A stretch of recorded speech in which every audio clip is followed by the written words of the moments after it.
Welcome to Choice Classic Radio. With 926 episodes made, Lux Radio Theater aired from 1934 to 1955. As usual, we remind you to like and follow us on Facebook, subscribe to us on YouTube, and keep the golden age of radio alive by donating at choiceclassicradio.com to our Patreon page. Give that donate button a click. And now, Lux Radio Theater. Hollywood, California, Monday, June 8th.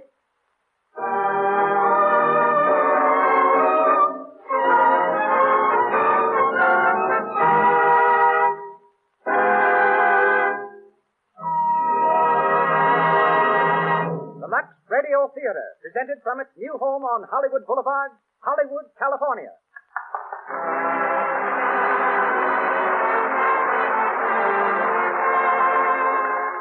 Lux presents Hollywood. Such great personalities as William Powell, Myrna Loy, W.S. Van Dyke, Theda Bara, James Seymour, Minna Gamble, Porter Hall, and many others will take part in this presentation sent to you by the makers of Lux Toilet Soap, the beauty soap of the stars. Appearing before a distinguished Hollywood audience, Mr. Powell, Miss Loy, and a cast of 18 great players present the play that has broken box office records from coast to coast, The Thin Man.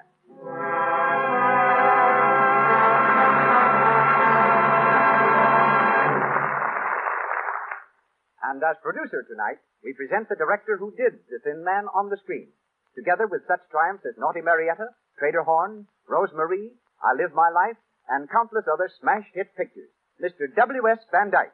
Mr. Van Dyke.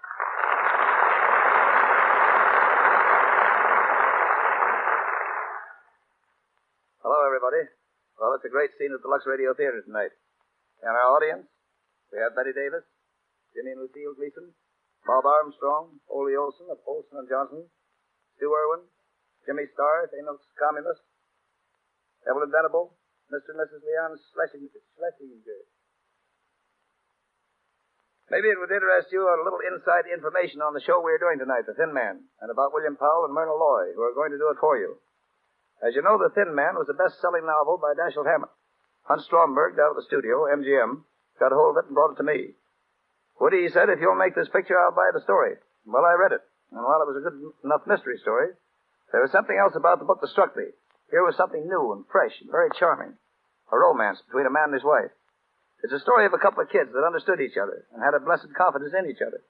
Beneath all the casualness and all the wisecracking, there's a lovely, wholesome relationship. Something really deep and sweet and inspiring.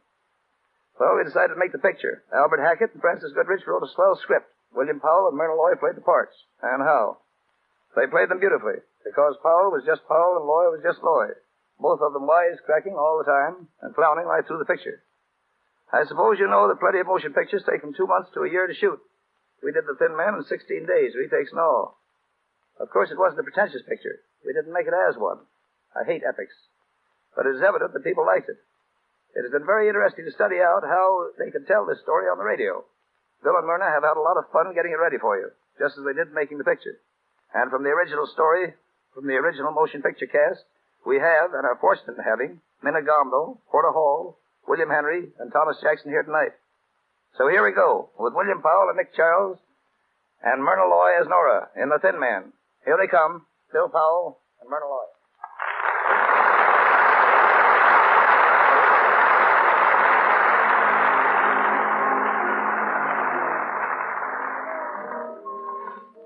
We're in a fashionable cafe, Montmartre, New York City. It's Christmas Eve, and the well-appointed dining room is filling rapidly. From the bar comes a good-looking young fellow of about 35, tall, casual, and worldly wise. He's Nick Charles, the well-known private detective, played by William Powell. And he's waiting for his charming wife, Nora, played by Myrna Loy. As he takes his place at the table, a young girl on the other side of the room recognizes him and hurries over.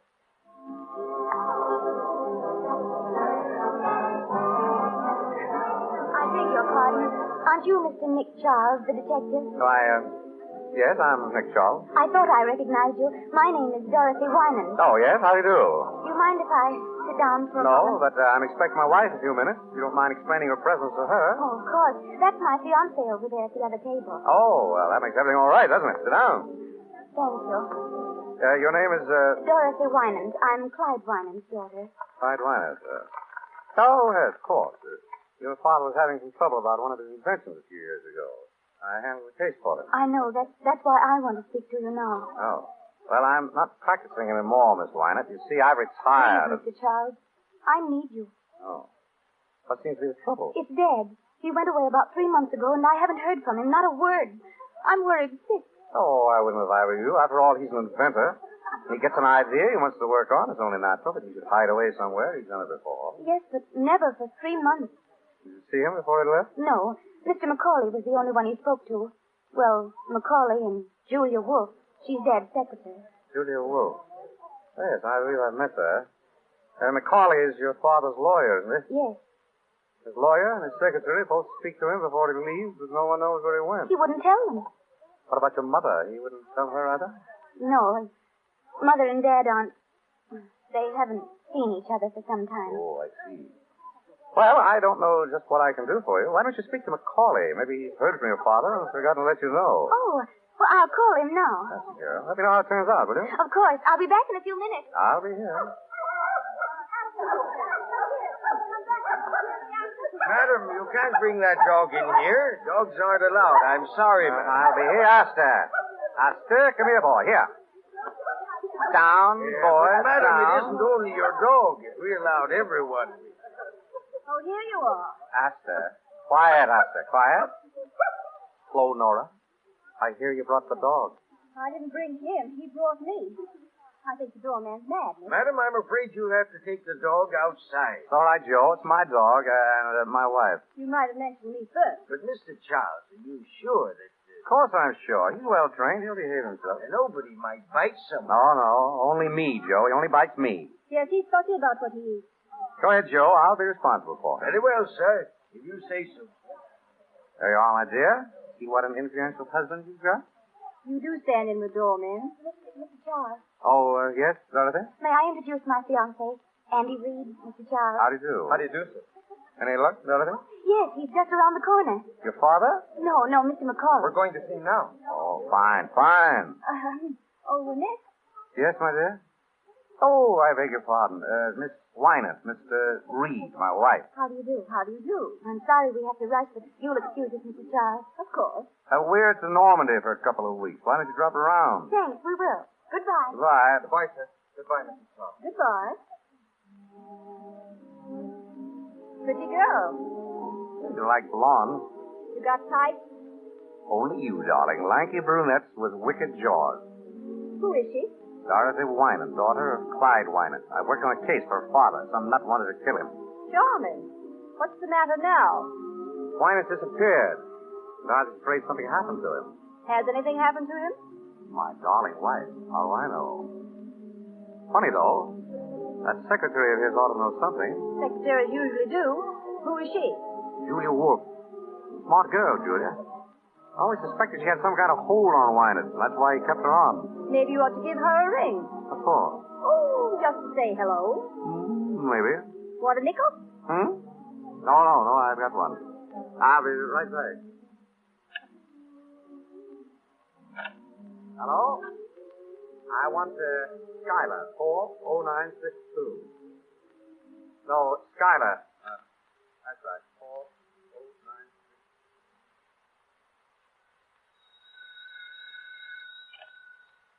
Hello?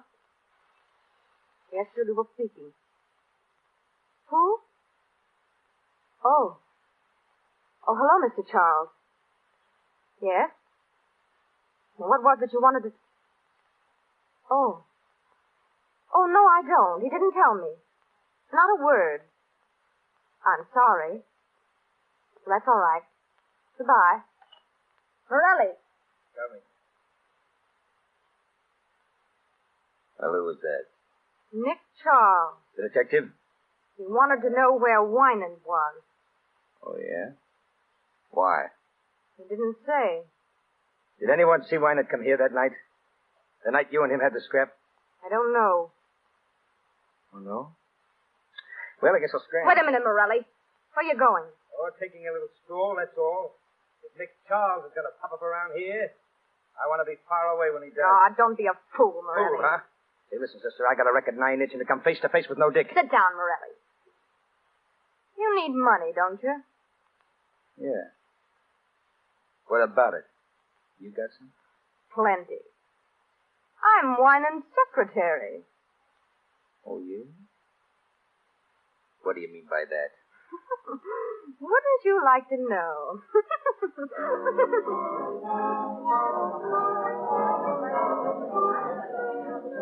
Your friend Pierre serves good dinners, Nick. All right. You still didn't tell me what Julia Wolf had to say. Nothing.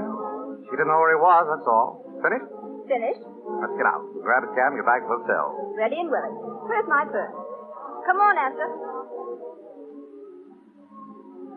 Joe, call me cab.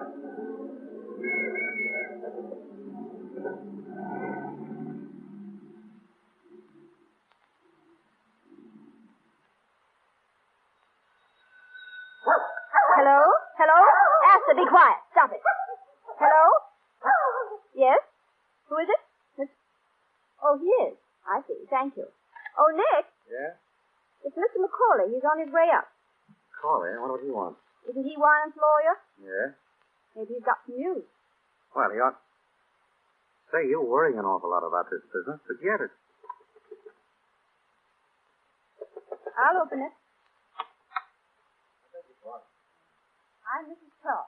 Come in, Mrs. Charles. Hello, Macaulay. Well, hello, Charles. Well, how are you? Fine. Sit down. Thanks.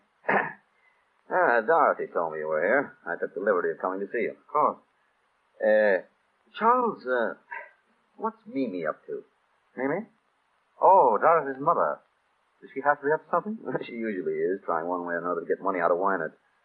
I wanted to find out if you were, sleuthing for her. I haven't been a detective 4 years. Oh, you don't say. Oh, my wife's father died and left her a lumber mill, a narrow gauge railroad, and, a couple of other things. I'm looking after them. I see. What's all the fuss about? Is Wynant in hiding? Well, you know as much about it as I do. I haven't seen him in 3 months. He sends word through Julia Wolf when he wants money. I give it to her, and she gives it to him. Mine? Hello? Oh, just a moment, please. It's for you, Mr. McCauley. Your office. Oh, thank you. Hello? What? He is? Well, where is he? Oh, very well. Well, he's back in town. Mr. Winan? Yes, thank heaven. He's waiting for me now. Well, I've got to rush. I'll tell you, it's no joke working for a man like that. Oh, goodbye, Mr. Charles. Goodbye, Charles. Hello? Merry Christmas. Same to you.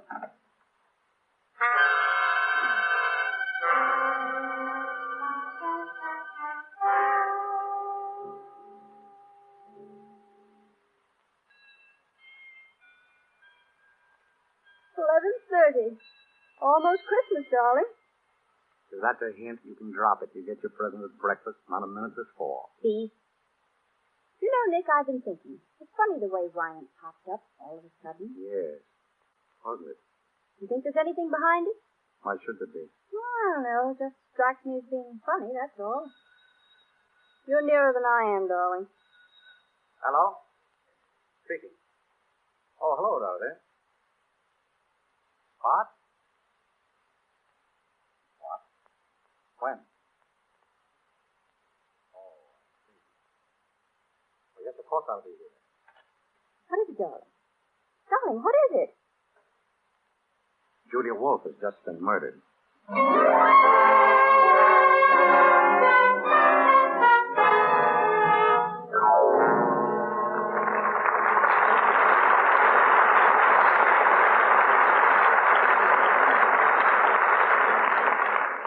You are listening to William Powell and Myrna Loy in the story of The Thin Man from the stage of the Lux Radio Theater in Hollywood Boulevard.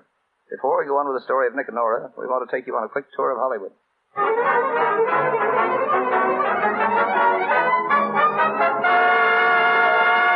Lobby of the Hotel Roosevelt, where stars and newcomers gather. A young actress just breaking into pictures is telling her friend of her success.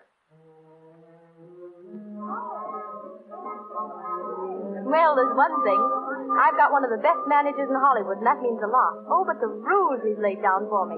Gee, what do you mean, rules? Well, you'd think I was going into training for the Olympics. I've got to lose 5 pounds. I've got to take lessons in singing and diction, and of course my complexion's got to be perfect. I've got to be more careful than ever not to get little blemishes or enlarged pores and what they call cosmetic skin. Thank goodness I know enough to use Lux toilet soap regularly, the way everybody around here does. 9 out of 10 beautiful Hollywood screen stars use Lux toilet soap, and have for years. Here's what the famous Claudette Colbert has to say. When I tell people how simple my complexion care is, they always seem surprised. I use cosmetics, of course, but I always use Lux toilet soap to guard against cosmetic skin. It's easy to keep skin lovely, my way. And now, on with the show of the Thin Man.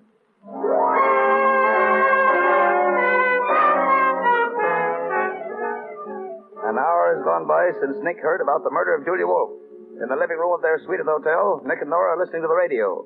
A news reporter is broadcasting the latest developments of the case. And here's the latest news of the Julia Wolfe murder. The police have found out that the beautiful blonde secretary was the gangster's girl and is spreading the dragnet for one Joe Morelli, said to be hiding out somewhere in the city. In Paris today, the Chamber of Deputies... Never mind the Chamber of Deputies. Joe Morelli, that's what I want to know about. Well, did you get any more information out of headquarters? As much as they had. Julia Wolfe was shot and killed about 9 or 9:30. Body discovered on the floor of a living room a little after 11. Who discovered it? That'll surprise you. Mimi Wynant. Dorothy's mother? Right. What was she doing there? I don't know. Where's Clyde Wynant? Still missing. Missing? But Macaulay was going to see him. They had an appointment. I spoke to Macaulay. Wynant never showed up. Nobody knows where he is. It's going to be pretty tough on Dorothy, isn't it? Meaning what? Meaning that it looks as if Clyde Wynant skipped one appointment in order to keep another with Julia Wolfe. You think he killed her? Oh, it's just a guess. You're the detective around here, darling. Oh, that's Dorothy. Said you wanted to see me. Yeah, come in, Dorothy. Thank you. Is anyone here? That's Nora. Have a seat. Oh. Hello, Dorothy. I'm sorry for breaking in on you like this. Oh, that's all right. We're used to it. Anything wrong? Julia Wolfe is dead. Yes, we know that. Here's the gun she was shot with. What are you trying to tell me? That you did it? Yes. I hated her. She kept me from seeing my father. I went down there to ask her where he was. She wouldn't tell me. I shot her. Where did you hit her? Why, in the heart. Pretty good shot you are. What did she do? She fell down. Did she make any sound? Didn't scream? I don't know. Which way did she fall? She fell over backwards. Oh, yes? People fall toward a shot, you know, not back from it. I knew you were lying. Oh. All right, come on, now, brace up. Where did you get this gun? I bought it in a pawn shop. I thought so. Why did you say you did it? Whom are you trying to shield? Oh, please, don't ask me. You got to tell me. Nick, let me handle this, will you? Dorothy, look at me. Nick is trying to help you. Why don't you help him? You were trying to shield your mother, weren't you? No. Your father, then. Dorothy. Yes. My father. Why do you think he did it? Mother was the first one to find Julia Wolfe. She saw something in Julia's hand and she took it. What was it? A watch chain. It belonged to my father. So you think your father did it? I don't know. Did your mother turn the chain over to the police? No, she kept it. She didn't tell them anything about it. But she showed it to you? Yes. Why did your mother go to Julia Wolfe's apartment in the first place? She went to ask for money. Oh, money again, huh? Yes? Oh, have him come up, please. Who is it? Dorothy, I wonder if you'd mind waiting in the bedroom. Of course. It'll be only a minute. Well, Nick? It's Mimi Wynant. Alone? She's never alone. Dorothy's brother is with her. Screwy college kid. And, some guy by the name of Chris Jorgensen. Jorgensen? Who's he? Macaulay told me about him. A hanger-on type. I think he's after Mimi's dough. But she hasn't any. Maybe that's why she wanted to get some from Julia. I'll take it. Hello. Nick, how are you? Fine. Come in, Mimi. Thank you, Nick. This is my son, Gilbert. How are you? Very well, thank you. And Mr. Chris Jorgensen. He's an old friend of mine. How do you do? How do you do? Sit down. Sit down. My wife. How do you do? Mrs. Wynant, Gilbert Wynant, and Mr. Jorgensen. How do you do? Well, Mimi? Nick, I've never been in such a state in my life. You know, of course, that I was the one who found Julia Wolf. So we've heard. Oh, my dear, it was terrible. I walked in and there she was, lying dead on the floor. I meant to ask you, Mother, was there much blood? Gilbert, don't be so morbid. But I'm interested in murders. You know, Mr. Charles, I formed a theory about this one already. So? In my opinion, the man who did it... Gilbert, be quiet. You don't know anything about it. Oh, but I do. Be quiet. You were saying, Mrs. Wyman? About finding Julia Wolf. I was simply petrified, and such a mystery. Clyde Winer's crazy, absolutely crazy to stay away at a time like this.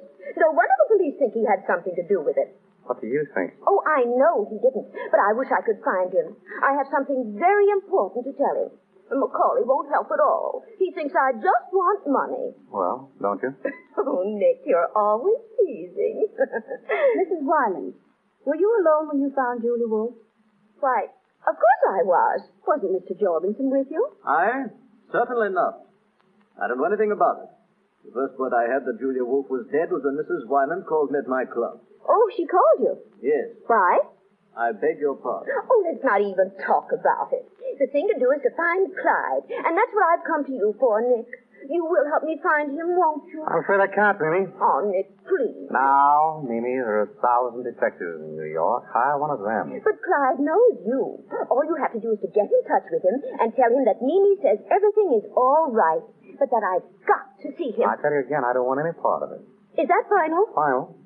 Well, if that's the way you feel. You turn up, you just help all you can. Give the police every possible assistance. What do you mean by that? Oh, nothing in particular. Oh. Well, we'll say good night. Good night. I'm sorry I can't help you, Mimi.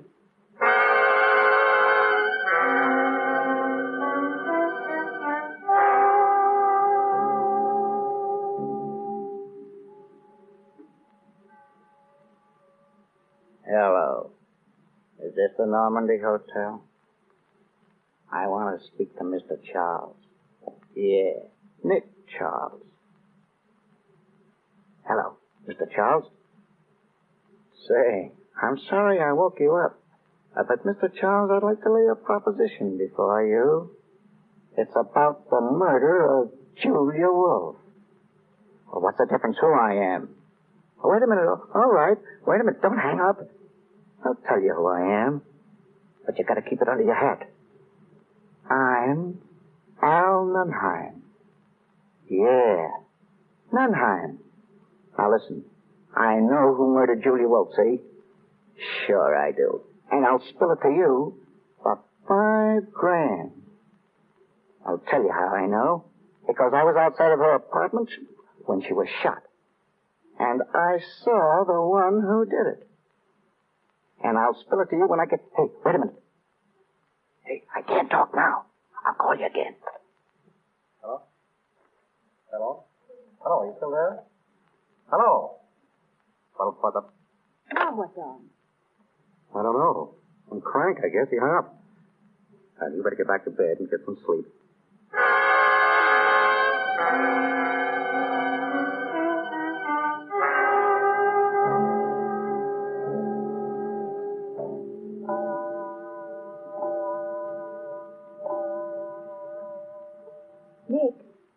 Nick, are you asleep?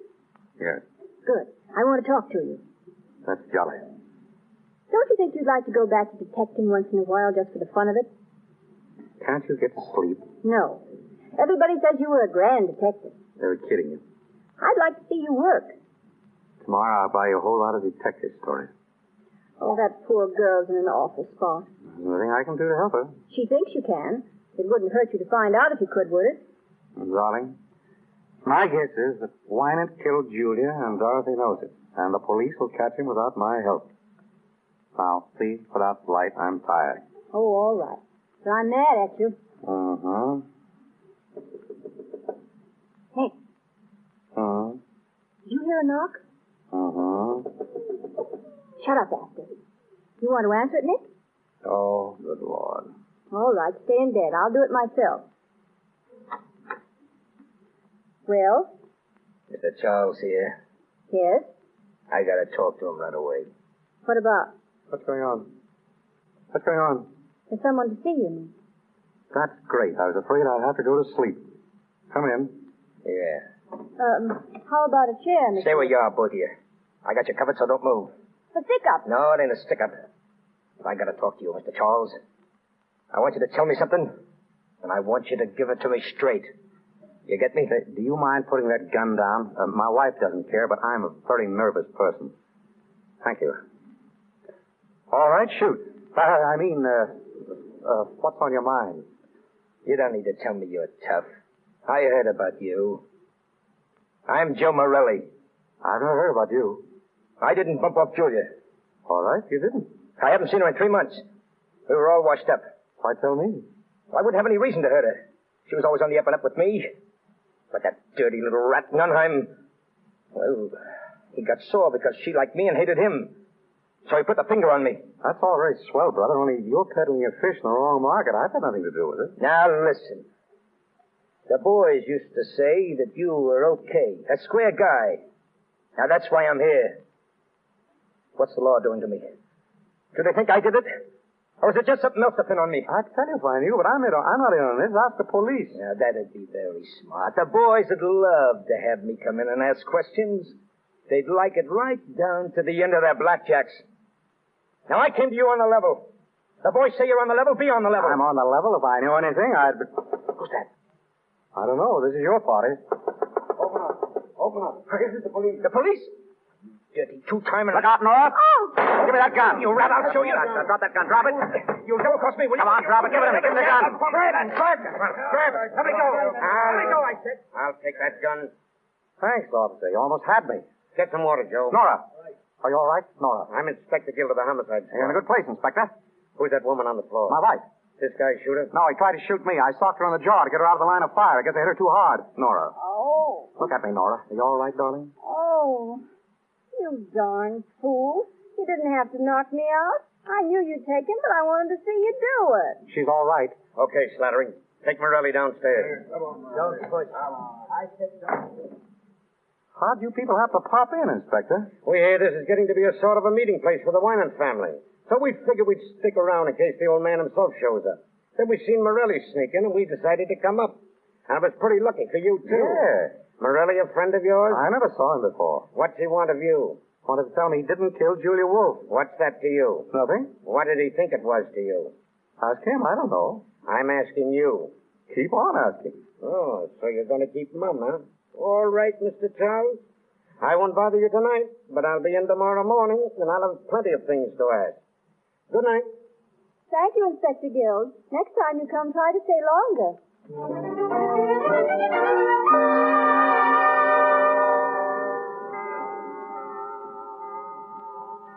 Nick, wake up. It's Christmas.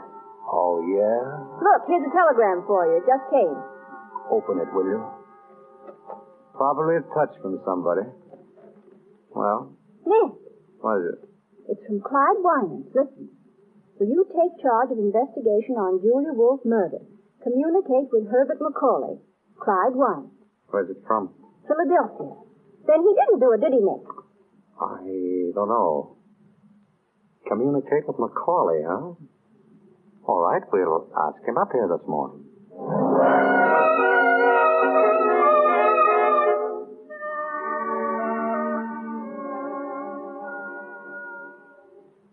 There you are, Macaulay. What do you think? He wants you to handle the case. Yeah. Oh. Well, what are the chances of you doing it? Slim. Oh, please, Nick. Quiet, dear. I wish you would, Mr. Charles. Would it help any if I could persuade him to meet you? You might. I had word from Wynant myself last night. He gave me a code message to insert in the newspapers in case I wanted to get in touch with him. It wouldn't do any harm. Put it in. I'm sure you could clear this up. Oh, Wynant will only come back. It doesn't look well he's staying away at a time like this. Yes? Oh, just a minute. For you, Mr. McCauley, police department. Police department. Hello? Where? In Allentown. Yes. Well, when's the next train? Right. I'll get that. Well? Wynant's tried to commit suicide. They want him to go down and identify him. Well, I guess this changes the whole story, doesn't it? That looks like an admission of guilt. I had such hopes. I thought if you got on this case... well. Well, it's no use thinking about it now. Well, I'm sorry to have wasted so much of your time. You'll excuse me, won't you? Of course. Goodbye. Bye. Well, that's that. What's the matter with you? Oh, the mystery's all gone. And I wanted you to find out who did it. Maybe I will. But why not? I don't believe he did it. Why don't you? No reason. That's hunch. But I'm going to find out. Come on, Dr. Watson. We're going places. I want to speak to Inspector Gill.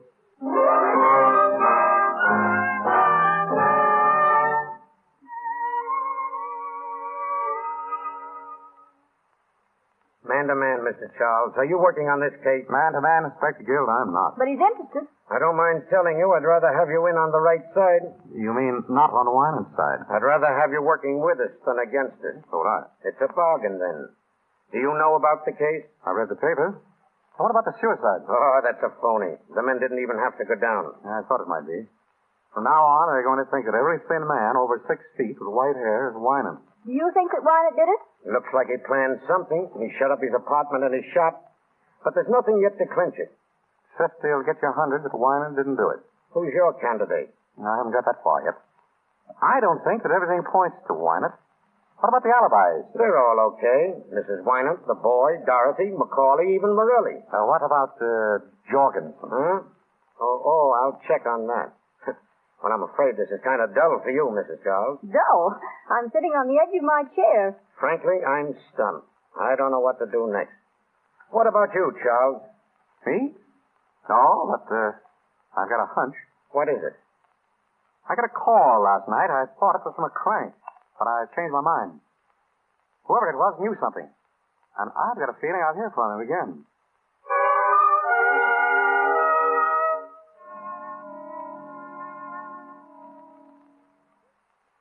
What time is it? Almost 10. Still waiting to hear from the crank? And how? Here, give me that quick.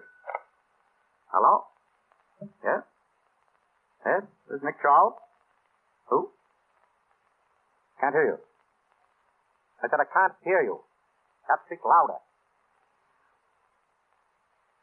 I can't speak any louder. Say, this is Al Nunheim again. You know, I called you last night.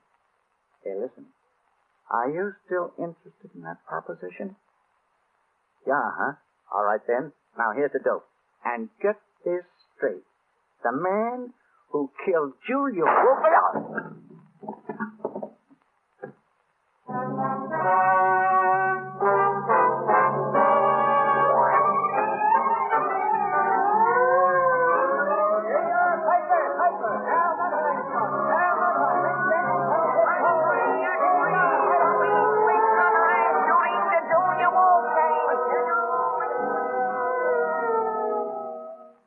What's this, Gil? You think Winant killed Julia Wolf and Nunheim? Right. Why? 2 reasons.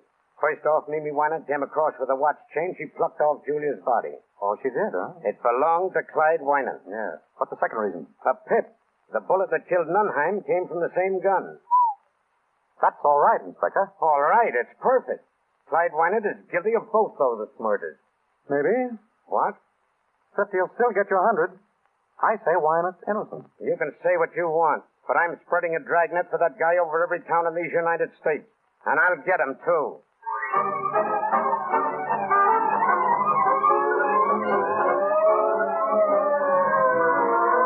Calling all cars, cover all roads leaving city, pick up Clyde Winant, tall, thin man, last seen wearing dark blue suit, Clyde Winant.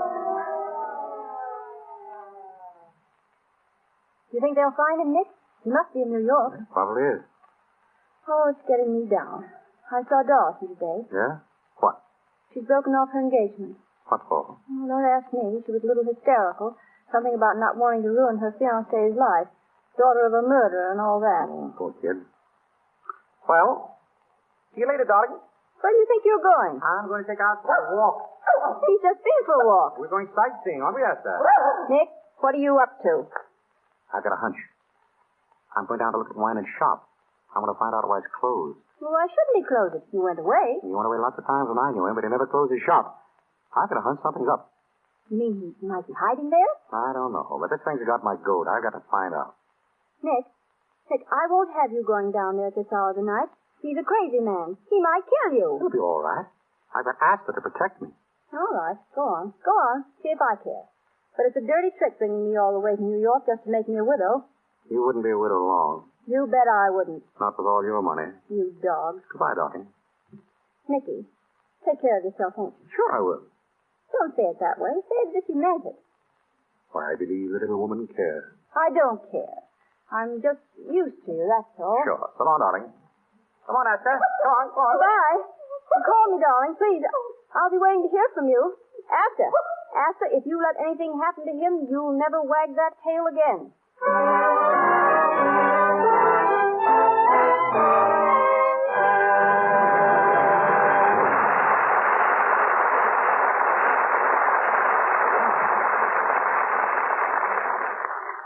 You're listening to the Lux Radio Theater's production of The Thin Man, starring William Powell and Myrna Loy, with the music under the direction of Louis Silvers. This is W.S. Van Dyke speaking.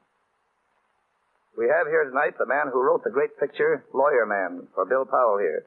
He's a producer, too, but just on the writing end. He's done many great pictures, 42nd Street, The Gold Diggers, King of Burlesque, and lots of others, including an original musical, Ladies in London, which you'll be seeing soon. And here he is, the man whose name you'll see on the screen before the picture starts. One of Hollywood's greatest picture writers, James Seymour. Meet him.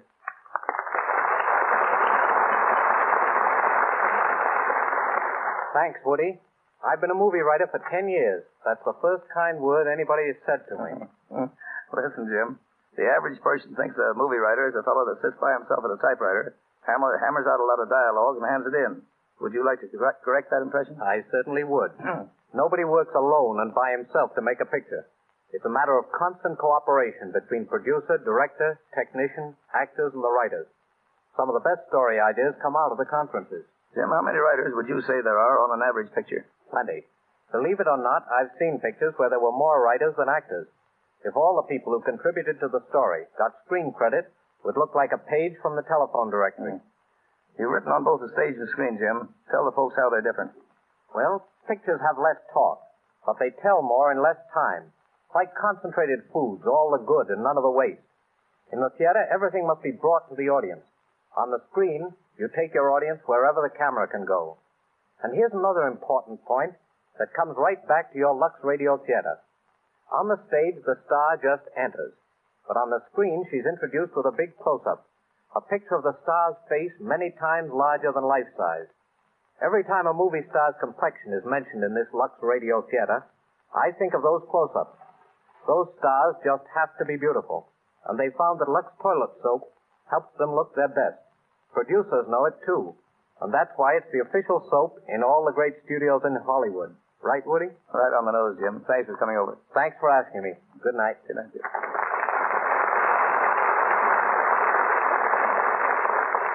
We pause for station identification. This is the Columbia Broadcasting System. The Thin Man.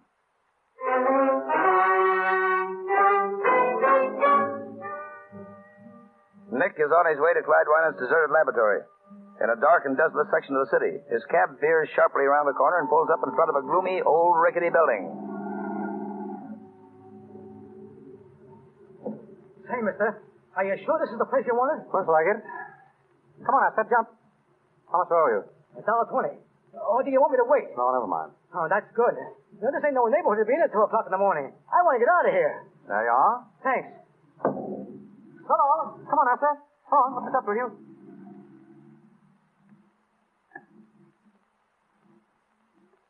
Hello. Nora, what are you doing here? I beat you down. I want to go with you, Nick. Now listen. No. You're not going in that place alone, and that settles it. Now get out that skeleton key of yours and open that door. I'm here to stay. All right, come on. Test. Darling.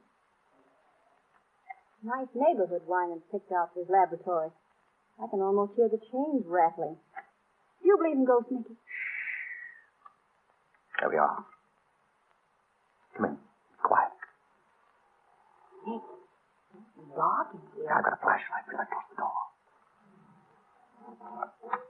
Shh. Master, shut up. Go on, Nora. Which way? Straight ahead. Till you get the layout of the place. Looks awfully big to me. You can't even see into the corner. And don't let the shadows frighten you. Who's that? Hold it. What's the matter? This looks like Winans' work table. Like a slab in a morgue. Look, Nick. There's a cement floor all around. Yeah, probably a lot of weight goes on that table. Come on. Where to now? There's an old desk over there on the wall. I want to take a look at it. What do you expect to find? Darling, if I knew what I'd find, I wouldn't be... Nick. There's a loose board, I guess. It sounds like somebody was walking over that way. Oh, just your imagination. There's no one in here but us. No. What about Winewood? This is his workshop. I could see him hiding out here. What's that? Asta. Asta, come here. She's scratching the cement around the work table. Asta, stop it. Stop it.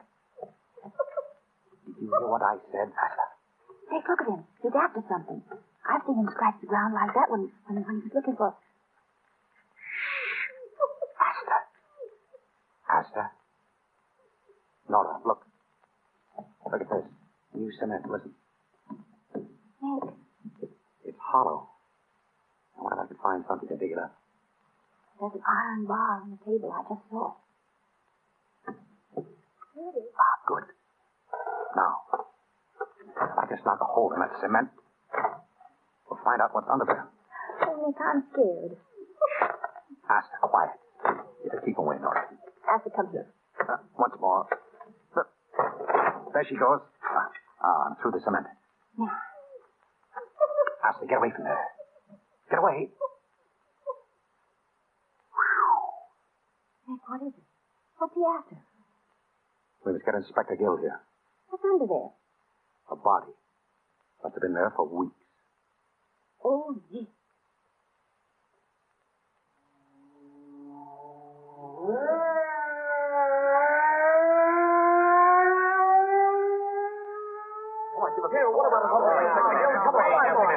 Wait a minute. Wait now, you reporters. You'll get the story as soon as I can give it to you. Until then, you gotta leave this alone. Come on now, get out. Those reporters are enough to drive a guy nuts. Well, you were right, Nick. It was a body. A skeleton, rather, buried in lime.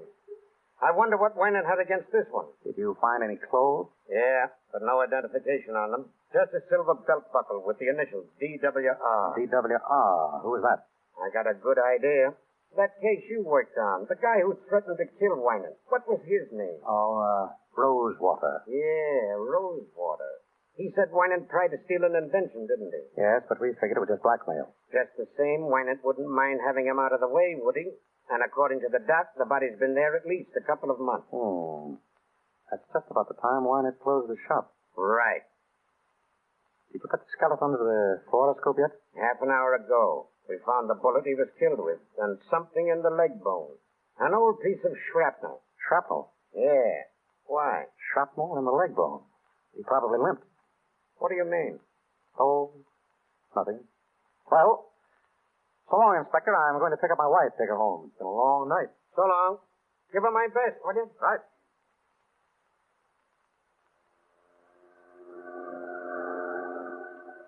Where are we going, Nick? Back to the hotel, my sweet. Pack our bags and take a nice trip somewhere. A trip? Oh, no. My soul, woman, I gave you 3 murders and you aren't satisfied. I want you to stay and find one. I did find him. What do you mean? He was down in the shop. Nick. It is his body that was buried there. Wynant's body? Yeah. But they all said it was Rosewater. Oh, that's what they think. What makes you so sure it's Wynant's body? Several things. Clothes, for instance. They were carefully preserved. And the body was just carefully destroyed. The person that killed him counted on one thing, that all skeletons look alike. Well, don't they? Sure. But I remember that Wynant had some shrapnel in his shin. They found it under the fluoroscope. How long has he been dead? A couple of months, anyway. Then he couldn't have committed those other murders. Smart guy. Wynant dead. Does Dorothy know? No, nobody but you. I didn't even tell Gil. Why not? I want to lie low till I get the whole dope. I don't want to go off half-cocked. What are you going to do? I'm going to get the real murderer. I've got an idea. Want to see me take him? Yes. You got a nice evening dress? Oh, I've got a Lulu. Why? I'm going to give a party, a dinner party. Everything from Russian caviar to camembert cheese, an orchestra behind the palms, subdued lighting. What is this? And I'm going to invite all of the suspects. The suspects? They won't come. Oh, they'll come. I'll have Gil issue the invitations. Nick, who's going to be there? Everybody. You, me, Dorothy, Eric's fiancé, His name's Andy. Right. Macaulay, Mimi, Gilbert, Jorgensen, and Morelli. Oh, darling, what a lovely party.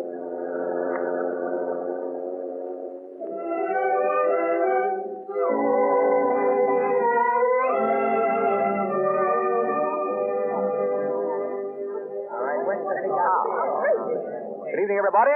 Mr. Charles, what is the meaning of this? The meaning of what, Mimi? Why were we all rounded up like common criminals and brought to the sitter? To eat, Mimi, and talk. Will everyone please be seated? Dorothy here. Thank you. Andy, next to her, please. Oh, but Mr. Charles, Please. Very well. Mimi on the other side of Andy. Mr. Jorgensen over there, please. Very kind, Mr. Charles. Not at all. Mr. Macaulay next. Of course. Morelli?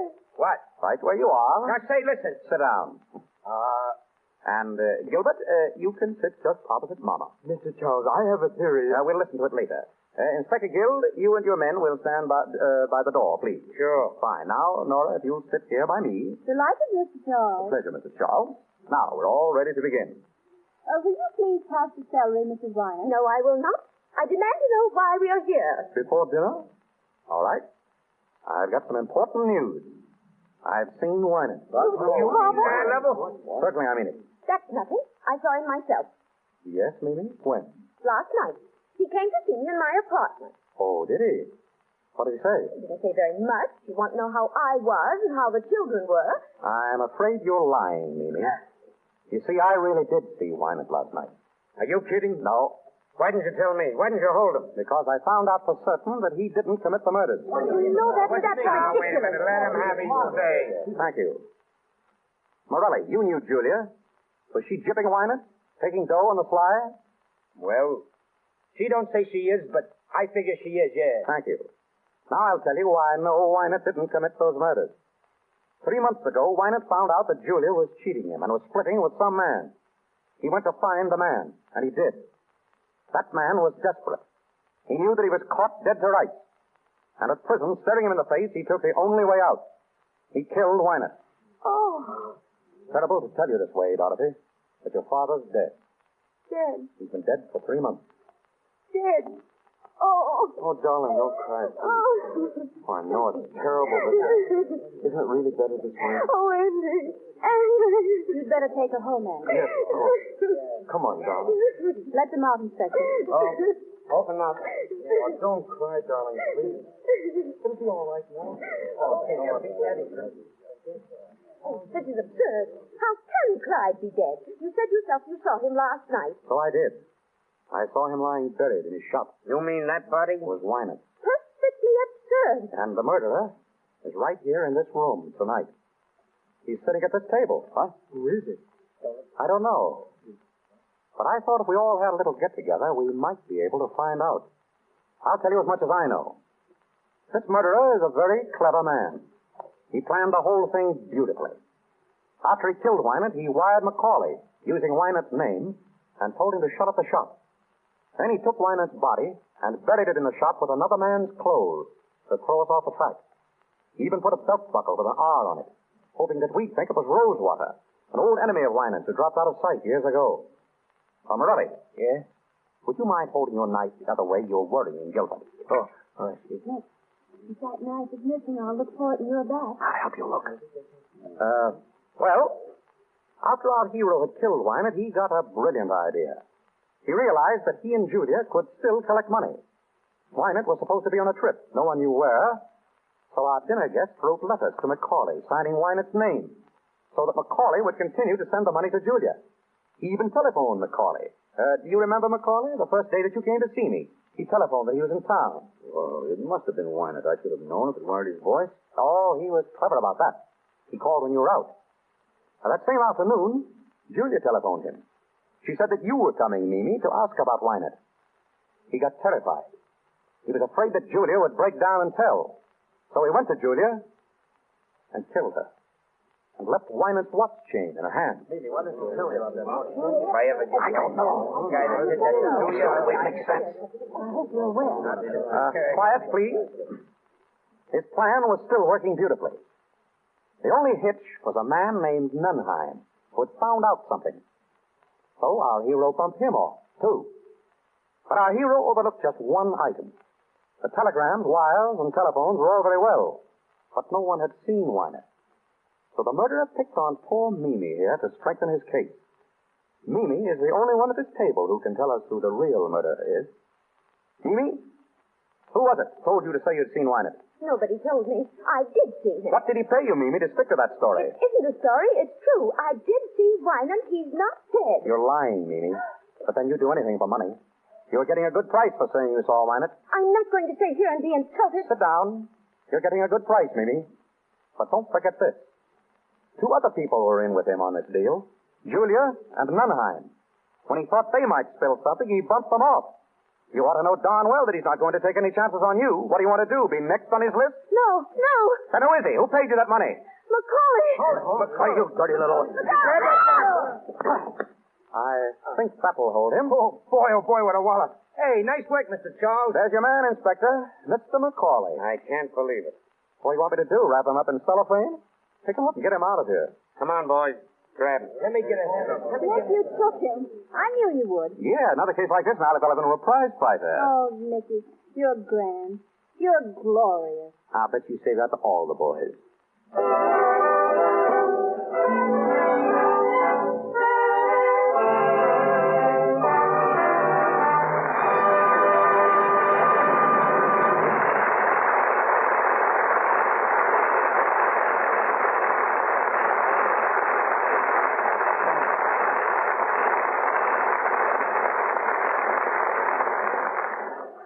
Well, that's that. The story of the Thin Man with William Powell and Myrna Loy. I'm going to get them back out here in a minute to talk to you. As you know, these broadcasts from the Lux Radio Theater are quite an event in Hollywood. And among our many friends here tonight is one of the greatest stars of the silent pictures. I admired her from afar when she was doing such magnificent spectacles as Cleopatra, and I was just an extra. Today, she is the wife of one of our leading film directors. I've known her for many years as a most charming and gracious lady, and I want you to meet her now, Miss Theda Bara.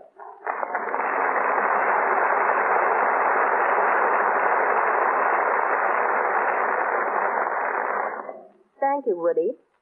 Our Hollywood entertainment has certainly developed amazingly since I was making pictures. Yes, everything's different now. As you and I know, before pictures grew up and started to talk, we had to translate all emotion into pantomime. Oh, you may think you have trouble today, but do you remember the difficulties we had working with a split screen? We had to express jealousy, hate, love, or devotion, all in pantomime, and at the same time keep pace as the director guided us with a 1, 2, 3, 4, just as a metronome guides a pianist. Pantomime has always been one of the greatest of arts. And may I say, Miss Bara, I've always thought that you were one of the greatest masters of that art. Oh, you're very kind, Woody. We worked awfully hard making those pictures. For instance, in making Cleopatra, we had no research department at the studio. I worked myself for months with the curator of Egyptology at the Metropolitan Museum in New York. It was great fun, though. I understand, Miss Bara, you're going to make some radio appearances. Yes, I am. And I'm also going to do some motion picture work. No, that's good news.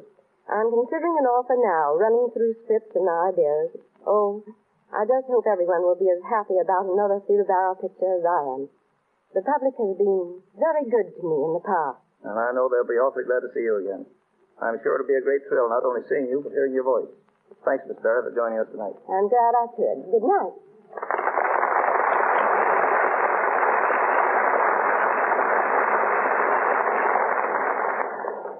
Hearing Theda Bara talk of her plans brings to my mind some other plans I've heard discussed in Hollywood this week. Picture people are talking about Charlie Chaplin's recent statement that he will start work on a new picture very shortly. Miss Paulette Goddard will be starred. Chaplin will write and direct, but will not act in it. A disappointment to many of us. Barbara Stanwyck and Robert Taylor are starting a new picture today, and I'm tickled to death that I got the job directing. It's called His Brother's Wife. Speaking of Bob Taylor, there's a lad who is going places. He's got a great future. And sometime in that future, he's going to do Armand to Greta Garbo's Camille. Bill Powell and Myrna Loy here are interested in the making of MGM's picture The Good Earth. Louise Rayner, who was with them in The Great Ziegfeld, and Paul Muni of The Stars. And now Bill Powell and Myrna Loy are coming out on the stage. Arise, Bill, Myrna.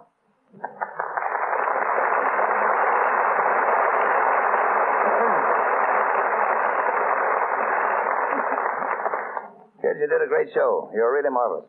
What, no retakes? No property man. Yeah, Bill. I'll bet you're glad my property man isn't here. Remember how he used to swat you with a broomstick when you weren't hurrying on the set fast enough? Yes, that Harry Alvarez is a great fellow. He's the most independent cuss in the whole picture business. Listen, Bill, that fellow was with me in the Arctic when we made Eskimo. He was with me in African jungle when we made Trader Horn.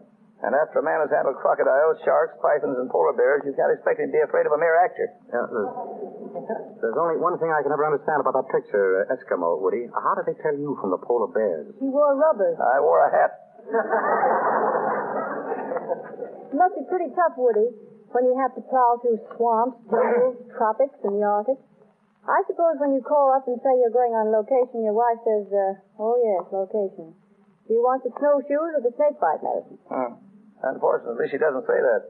When I say I'm going on location, she just says, you are not. Incidentally, I thought all about that traveling, I thought all about it when the Lux Soap people asked me to do this broadcast. Isn't it funny? In the Arctic, soap is something they like to eat. In the tropics, they use soap for money. And here in Hollywood, soap is something that keeps the stars beautiful. Now, I can see that it keeps Myrna beautiful, Woody, but when are you going to start using that? Nice talk, nice talk. But I do use it that. And that's no kidding. Anyway, thanks for coming up, kid. Goodbye, Woody. Goodbye. Bye-bye.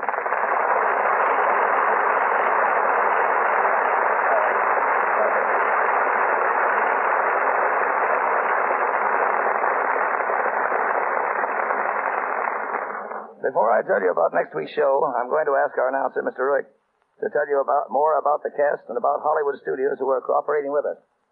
Our cast of characters tonight: Nick, William Powell; Nora, Myrna Loy; Mimi, Minna Gamble; Macaulay, Porter Hall; Dorothy, Barbara Luddy; Gilbert, William Henry; Chris Jorgensen, Brett Morrison; Julia Wolfe, Margaret Brayton; Inspector Guild, Thomas Jackson; Morelli, Wally Mayer; Nunheim, Ernie Adams.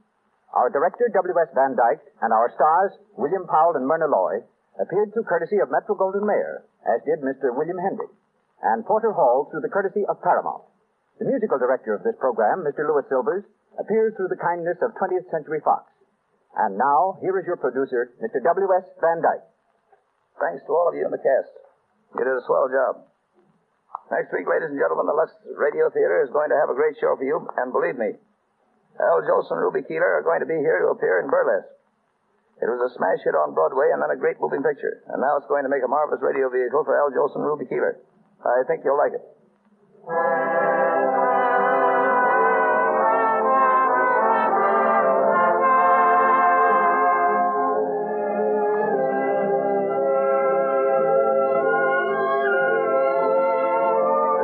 Cecil B. DeMille will return to the Lux Radio Theater in time to produce Burlesque. And you know he'll give you a great show. I've enjoyed being with you all, and good night.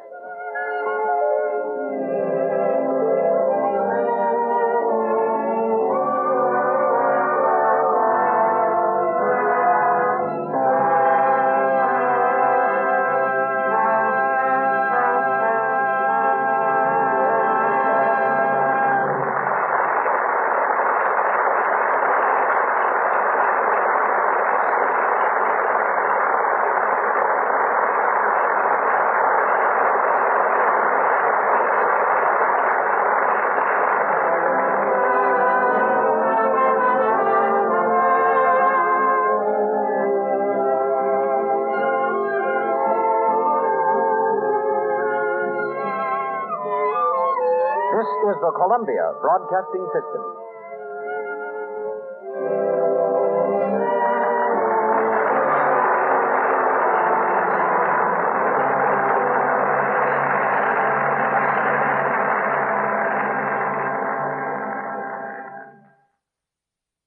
That concludes today's episode. We thank you, and we'd like to remind you to please donate at choiceclassicradio.com. Remember, your donations make episodes like this possible.